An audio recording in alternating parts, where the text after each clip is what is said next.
think that the upcoming GOP debate here in mid-December, do you think that that will focus more on foreign policy because that's what the American people want to hear about? You know what? Without question.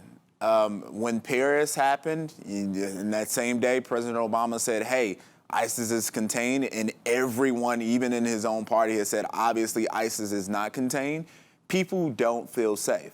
I remember the day that Paris happened, and ISIS, I believe it was the next day, they said, hey, we're going to attack Washington, D.C. We're going after New York. We're going after every major city. I remember getting phone calls from people saying, hey, are you safe there? The American people are very concerned. A lot of folks now who are, whether they're millennials or if they're a little older, they remember September 11th.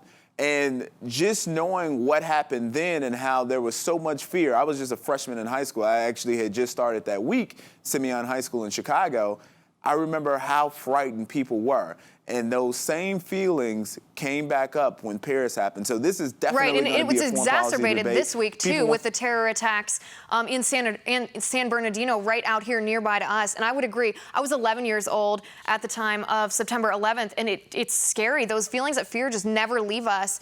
But let's compare and contrast a little bit, because I think people are going to be paying more attention to the specific differences, not just between Democrats and Republicans, but between the plans of the candidates in the Republican Party. So let's start out with Rand Paul. Now, in the last debate, he set himself up as being very much an isolationist. He does not. He wants to scale back our military, use more special forces, not have so much intervention around the world. And he got into a little tiff with Marco Rubio because Rubio said that that was a very dangerous attitude, that because of our culture, because of our society, because of how quickly people, armies, missiles, anything can move between nations across oceans, that we need to be actively involved around the world in order to keep our nation safe. Ted Cruz then interjected and said that he places himself somewhat in the middle, that he's not an interventionalist, he's not an isolationist, that he believes the rule of thumb for getting involved in conflicts around the world should be whether or not they pose a direct threat to American safety. Which of these three, in your opinion, will appeal the most to the American voter? Probably Ted Cruz's position. The American people are still a little war-weary at this time, especially going into two wars, Afghanistan and Iraq. So people are particularly concerned about that. But Marco Rubio had a point. We absolutely have to be involved in what's going on across the world.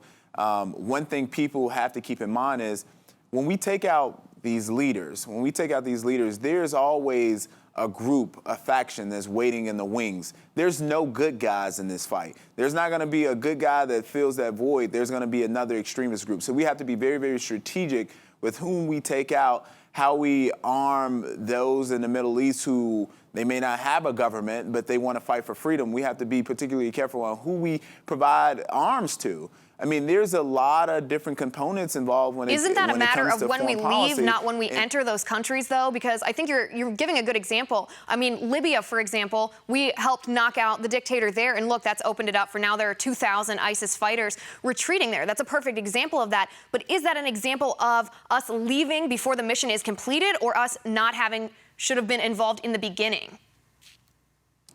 We got to be strategic all the way around. The thing about it is there's these unintended consequences. We can go into a fight, and that's great. We should be willing and open to it, but we also have to project out what could potentially happen. Who's going to fill that void? Do we have any allies in a region that can come in and fill those voids? If we don't, then it can be problematic on many levels.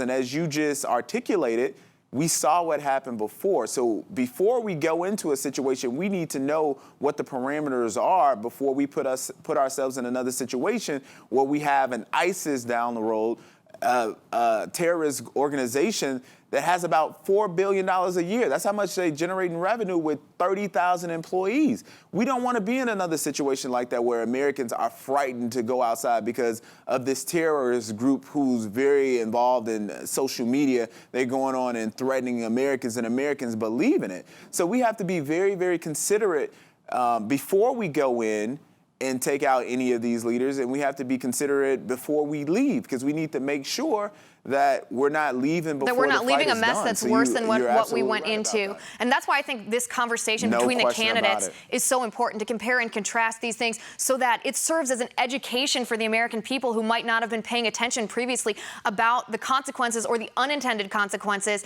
as you said, of what happens when we intervene or when we don't intervene. Gianno, I appreciate your insight on this topic. I always look forward to seeing you again.